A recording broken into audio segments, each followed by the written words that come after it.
1000 videos, ये है 1000वां video इस चैनल पर ऑटिज्म एडीएचडी वाली सीरीज में। 1000 वीडियोस बनाना किसी एक टॉपिक पर बहुत बड़ी बात होती है, लेकिन एंडलेस सपोर्ट आप लोगों का था, आपके कमेंट्स थे और शुरू में ये चैनल था कमेंट्स पर बेस्ड रहा। कई सारे टॉपिक भी आप लोगों ने पूछे, लेकिन ये सब आप लोगों की डिमांड पर ही सारे के सारे वीडियोस बने।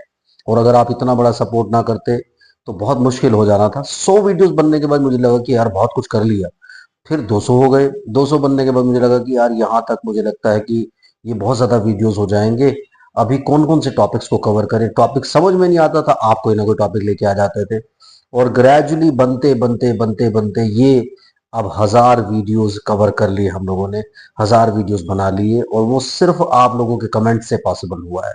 तो जल्दी से कमेंट सेक्शन में जा करके इस चैनल को लेकर के आपका एक्सपीरियंस कैसा रहा, किस तरीके से आपने इस चैनल से बेनिफिट उठाया, कैसे आपको इन सारे वीडियोस से फायदा हुआ, सो प्लीज एक बार कमेंट सेक्शन में जाकर के जरूर कमेंट करिए।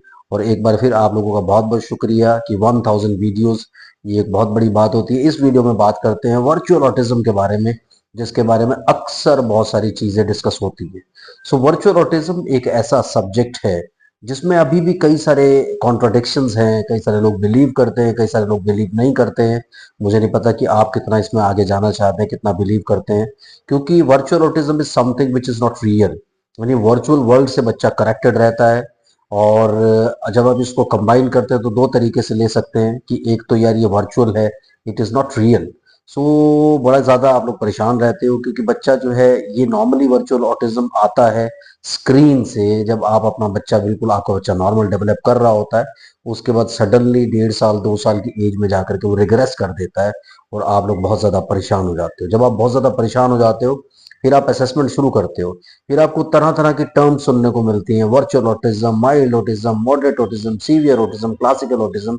तो जब आप वर्चुअल ऑटिज्म के बारे में जानना चाहते हो तो आपको बहुत सारे ओपिनियंस मिलते हैं। कई लोग इसी को क्लासिकल ऑटिज्म बोलते हैं कि कुछ कुछ लोगों को मैंने ये भी कहते हुए सुना है कि नहीं यार ये बच्चे जो है ना कभी कभी बाद में जाके भी रिग्रेस करते हैं, लेकिन वो सिंड्रोम्स होते हैं कुछ जिनमें बच्चे ऐसे होते हैं जो बाद में जाकर के रिग्रेस कर सकते हैं। लेकिन यूजुअली क्या होता है, जो सिंपल केसेस होते हैं जिसमें आप देखें एमआरआई स्टडीज, जेनेटिक स्टडीज, उसके अलावा हियरिंग स्टडीज, हियरिंग इवैल्यूएशंस, वो सब चीजें नॉर्मल निकलती हैं, लेकिन तब भी बच्चा रिग्रेस करता है। तो इनमें मोस्टली हिस्ट्री तो यही होती है कि उन्होंने स्क्रीन एक्सपोजर बहुत ज्यादा लिया। तो जब स्क्रीन एक्सपोजर बहुत ज्यादा लिया होता है उसकी वजह से आपके बच्चे में वर्चुअल ऑटिज्म जैसी दिक्कत आती है।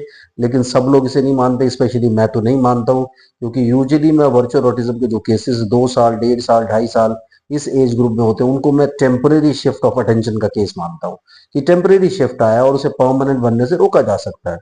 लेकिन जब बच्चे बहुत बड़े होते चले जाते हैं, 5 साल 6 साल 7 साल 8 साल 9 साल, और कोई प्रॉपर डायरेक्शन नहीं मिलता, तो ये टेम्परेरी शिफ्ट जो है परमानेंट शिफ्ट में कन्वर्ट हो सकते हैं। तब आप ऑटिज्म वाली साइड पे जा सकते हो, लेकिन आपको अदरवाइज कोशिश करना चाहिए। Don't worry about the diagnosis, worry about your work. यानी आप पूरी मेहनत करें, पूरा काम करें, काम करके थोड़ा सा आगे बढ़े, बजाय कि इस सब में पढ़ने के कि यार पता नहीं मेरे बच्चे को क्या हो गया। समटाइम्स हम लोग सिर्फ इन्वेस्टिगेशंस दे करके और क्वेश्चनियर के बेसिस पे कुछ डायग्नोसिस मिलने पर काफी ज्यादा घबरा जाते हैं। वो आपको नहीं करना है, पॉजिटिव डायरेक्शन में मूव करना है, चीजों को करते चले जाना है। एंड आई एश्योर यू कि सारी की सारी चीजें बहुत जल्दी कंट्रोल हो जाती हैं जब सारे के सारे प्रोसेस को आप डिसिप्लिन से फॉलो करते हैं। इसलिए वर्चुअल ऑटिज्म और दूसरी चीजों से आपको घबराना नहीं है। आपके सामने आ गया वर्चुअल ऑटिज्म में कई सारी प्रॉब्लम्स हो सकती हैं, कई सारे सिम्टम्स आ सकते हैं, लेकिन उनसे घबराए बगैर आपको आगे बढ़ना है। और 1000 वीडियोस के लिए बहुत बहुत शुक्रिया आपका। कमेंट सेक्शन में जाकर के जरूर कमेंट करें, क्योंकि आपके कमेंट से ये चैनल चलता है। कंसल्ट करने के लिए 8168790299 डायल कर सकते हैं। +91 जरूर लगाएं अगर आप इंडिया के बाहर से कॉल कर रहे हैं। इंडियन कंसल्टेशन 1000, इंडिया के बाहर से कॉल करें 3000 रुपीज अकाउंट ट्रांसफर देकर मुझे आप कंसल्ट कर सकते हैं। Thank you very much. Thank you for 1000 videos. Hurray, bye bye.